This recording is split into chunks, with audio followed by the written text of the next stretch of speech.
अस्सलाम वालेकुम वरहमतुल्लाहि वबरकातुहू।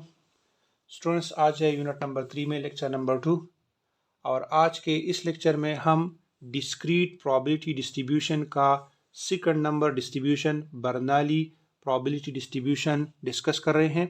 इससे पहले हम लेक्चर नंबर 1 में first number distribution uniform probability distribution explain कर चुके हैं। लेकिन आज के इस लेक्चर में सेकंड नंबर डिस्ट्रीब्यूशन यानी बर्नौली प्रोबेबिलिटी डिस्ट्रीब्यूशन डिस्कस कर रहे हैं।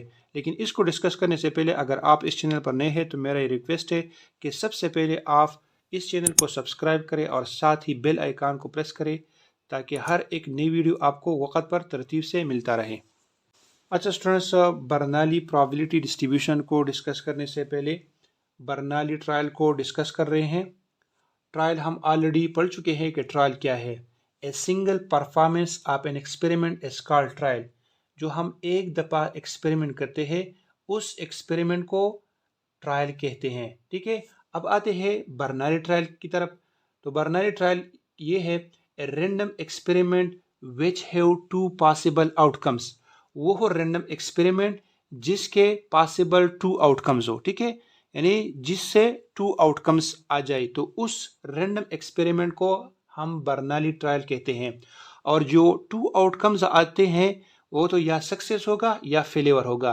यानी जिसमें हम इंटरेस्टेड होंगे वो हमारा क्या होगा, सक्सेस, और जिसमें हम इंटरेस्टेड ना हो वो हमारा फेलियर कहलाएगा। ठीक है, लेट्स सपोज एक बंदा है, वो एग्जाम देता है, या तो वो पास होगा या फेल। पास होगा तो ये उसके लिए सक्सेस है, अगर वो फेल होगा तो ये इसके लिए फेलियर है। ठीक है, इसी तरह एक चाइल्ड पैदा होता है तो या तो वो मेल होगा या फीमेल होगा।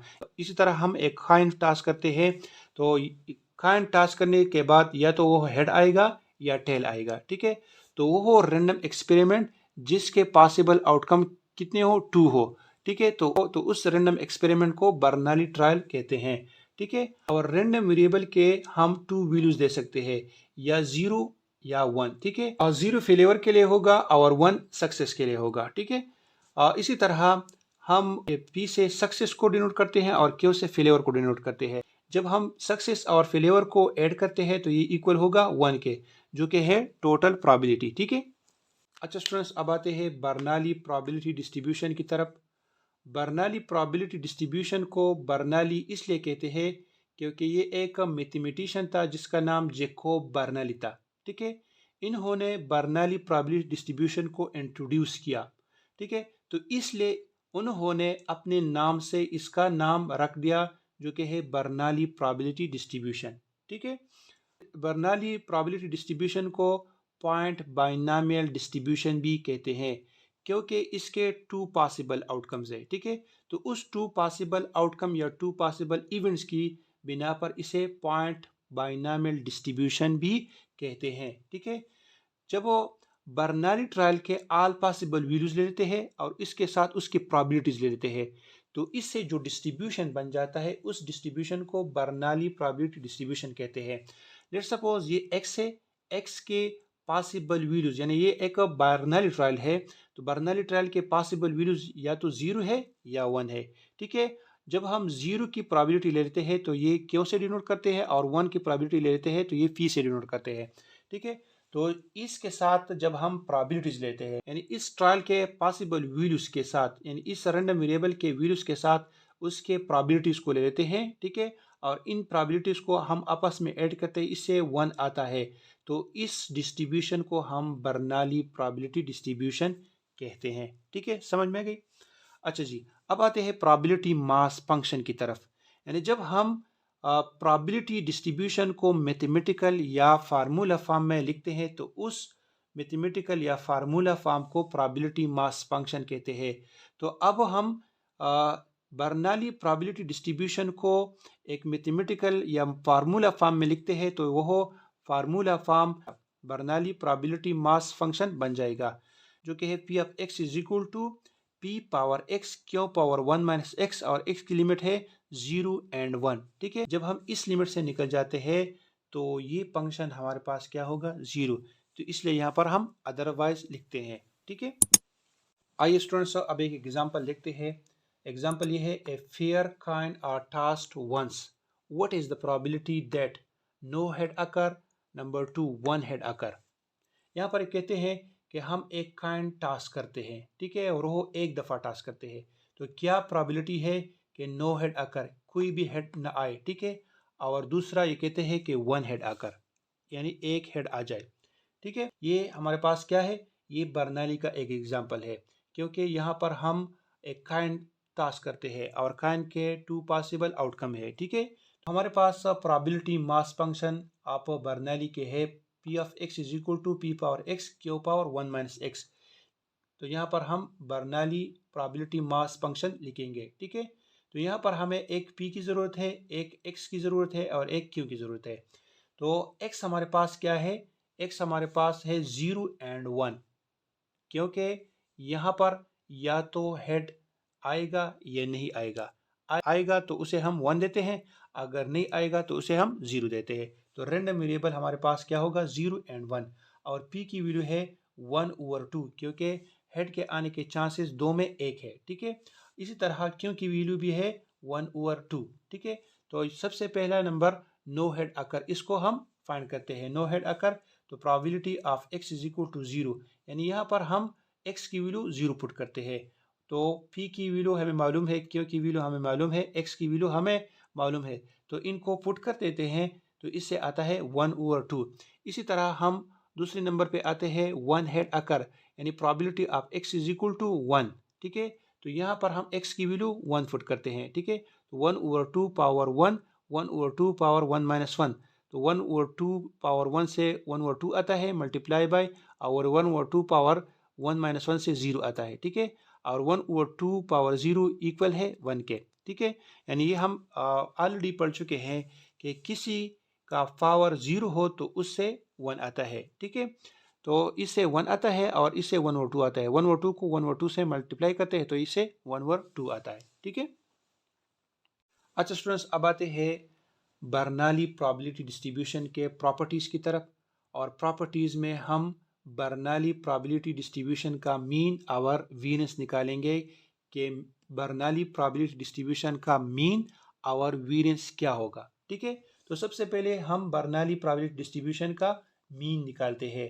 तो चूंकि ये हमारे पास एक डिस्क्रीट प्रोबेबिलिटी डिस्ट्रीब्यूशन है, तो जब हम डिस्क्रीट प्रोबेबिलिटी डिस्ट्रीब्यूशन का मीन निकालते हैं तो हम E of x is equal to summation x into P of x लिखते हैं, ठीक है। अब चूंकि ये बर्नौली है तो बर्नौली का लिमिट हम पुट करेंगे, और बर्नौली का लिमिट है x is equal to 0 to 1, ठीक है। और यहाँ पर p ऑफ x की जगह यानी probability mass of function Bernoulli का लिखेंगे, और बर्नौली का प्रोबेबिलिटी मास फंक्शन है p पावर x क्यों पावर 1 माइनस x, ठीक है। अब इस तरह करते हैं कि यहाँ पर ये समेशन जो है इसको एक्सपेंड करते हैं, यानी इसके एक्सपेंड करने के बाद हम क्या करते हैं, 0 और 1 x की जगह पुट करते हैं। तो सबसे पहले हम यहाँ पर 0 पुट करेंगे, तो यहाँ पर भी 0 होगा, यहाँ पर भी 0 होगा, तो ये इस तरह आएगा, ठीक है। फिर यहाँ पर 1 1 एंड 1, ठीक है। तो यहाँ पर 1 आ गया, यहाँ पर 1 एंड यहाँ पर 1 आ गया, ठीक है। चूंकि यहाँ पर 0 है तो 0 को जब इनके साथ मल्टीप्लाई करते हैं तो ये 0 आता है, ठीक है। ये 1 आता है, p पावर 1 से p आता है, और क्यों पावर 1 माइनस 1 से 0 आता है, क्यों पावर 0 आता है, ठीक है। और जब हम किसी भी वैल्यू का पावर 0 लेते हैं तो इससे 1 आता है, ठीक है। तो ये 0 plus 1 multiply by p multiply by 1 आता है, और इन तीनों को जब हम मल्टीप्लाई करते हैं तो इससे क्या आता है, p। तो बर्नौली का मीन हमारे पास क्या होगा, p। तो ये आपने याद रखना है कि बर्नौली का मीन क्या है, p है। अब आते हैं वेरिएंस की तरफ। वेरिएंस हम इस तरह फाइंड करेंगे, e of x square minus e of x whole square. यहाँ पर e ऑफ x हम ऑलरेडी फाइंड कर चुके हैं, तो इसको दोबारा फाइंड करने की ज़रूरत नहीं है, सिर्फ यहाँ पर e ऑफ x स्क्वायर हम फाइंड करेंगे। तो e ऑफ x स्क्वायर ये इक्वल होगा summation x is equal to 0 to 1 x स्क्वायर and to p power x क्यों पावर 1 माइनस x, ठीक है। अब यहाँ पर x की वैल्यूज को 0 एंड 1 पुट करते हैं। तो सबसे पहले हम यहाँ पर 0 पुट करेंगे, तो यहाँ पर भी 0 होगा, यहाँ पर भी 0 होगा, तो ये आ जाएगा, ठीक है। फिर यहाँ पर 1 पुट करेंगे तो ये 1 आ जाएगा, यहाँ पर भी 1 पुट करेंगे तो ये p पावर 1 आ जाएगा, यहाँ पर भी 1 पुट करेंगे तो ये 1 माइनस 1 आ जाएगा, ठीक है। अब ये 0 पावर 2 है, और 0 का जो भी पावर ले ले तो उससे 0 आता है, और 0 को इन के साथ मल्टीप्लाई करते हैं तो ये 0 आ जाता है, ठीक है। और 1 का स्क्वायर लेते हैं तो ये 1 आता है, p पावर 1 से p आता है, ठीक है। और q पावर 1 माइनस 1 से 0 आता है, और इससे फिर 1 आता है, ठीक है। तो e आप x स्क्वायर से भी p आता है। तो अब यहाँ पर हम वैल्यूज को पुट करते हैं, यहाँ पर हम फी पुट करेंगे, ठीक है, और यहाँ पर p पुट करते हैं और इसका स्क्वायर लेते हैं तो ये p स्क्वायर आ जाएगा। अब ये p है और ये p स्क्वायर है, तो इससे हम p को कॉमन ले सकते हैं। तो यहाँ पर हमारे पास क्या आ जाएगा, यानी यहाँ से हम p को ले लेते हैं कॉमन, तो यहाँ पर आ जाएगा 1, क्योंकि ये p पावर 2 था, तो इसे हम एक p कॉमन ले चुके हैं, तो यहाँ पर हमारे पास क्या आ जाएगा, एक p रह जाएगा, ठीक है। तो ये आ गया p into 1 माइनस p, ठीक है। अब ये p के इक्वल है, और 1 माइनस p हमारे पास क्या है, ये q के इक्वल है। ये हम ऑलरेडी पढ़ चुके हैं, क्योंकि p प्लस q ये हमारे पास आता है 1, और q इक्वल है 1 माइनस p के, ठीक है। क्योंकि जब हम q के वैल्यू को फाइंड करते हैं तो हम 1 से इस p को माइनस करते हैं, तो हमारे पास q आ जाएगा 1 माइनस p के, तो ये 1 माइनस p हमारे पास इक्वल है q के। तो बर्नौली प्रोबेबिलिटी डिस्ट्रीब्यूशन का वेरिएंस होगा पी क्यू, ठीक है। और स्टैंडर्ड डिविएशन जब हम इसका स्क्वायर रूट ले लेते हैं तो पी क्यू स्क्वायर रूट इसका स्टैंडर्ड डिविएशन आ जाएगा, ठीक है। अच्छा स्टूडेंट्स, अब एक एग्जांपल करते हैं, और इस एग्जांपल में बर्नौली प्रोबेबिलिटी डिस्ट्रीब्यूशन का मीन और वेरिएंस मैनुअल और प्रॉपर्टीज मेथड से निकालते हैं, ठीक है।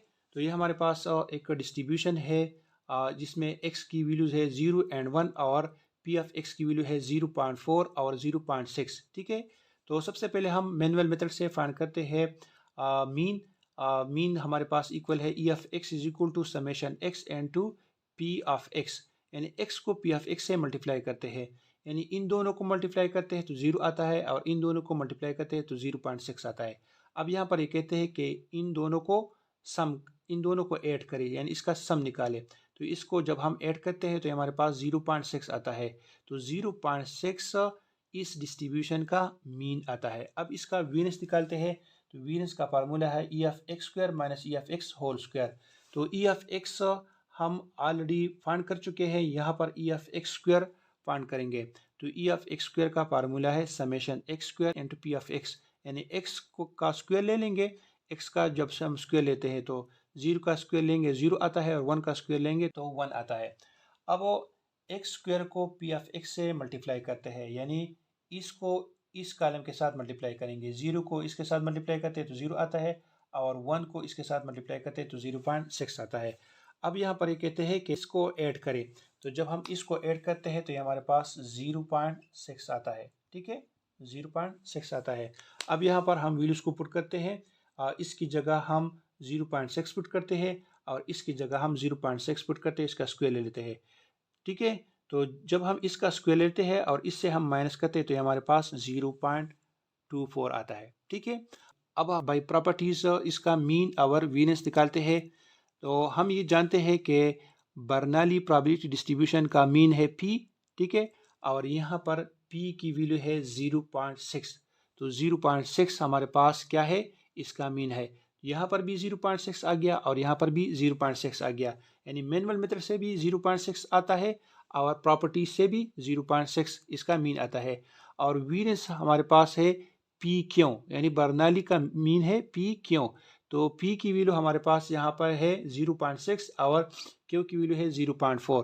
तो इनको यहाँ पर पुट करते हैं और इसको मल्टीप्लाई करते हैं तो ये हमारे पास 0.24 आता है, ठीक है, जो कि इसके इक्वल है, ठीक है। तो ये आपने याद रखना है कि जो मैनुअल मेथड से हम करते हैं और प्रॉपर्टी से हम मीन या वेरिएंस निकालते हैं, तो ये दोनों क्या आएंगे, सेम आएंगे, ठीक है, समझ में आ गई। अच्छा स्टूडेंट्स, अब थोड़ा सा रिकेप करते हैं। बर्नौली प्रोबेबिलिटी डिस्ट्रीब्यूशन का probability mass function p of x is equal to p power x and to q power 1 minus x होगा, ठीक है, और x की लिमिट 0 एंड 1 होंगे, ठीक है। और जब हम इस लिमिट से निकल जाते हैं तो ये फंक्शन क्या होगा, 0, इसलिए यहाँ पर हम अदरवाइज लिखते हैं। और बर्नौली प्रोबेबिलिटी डिस्ट्रीब्यूशन का पैरामीटर होगा p, इसमें एक पैरामीटर है और वो क्या है, वो p है, ठीक है। और बर्नौली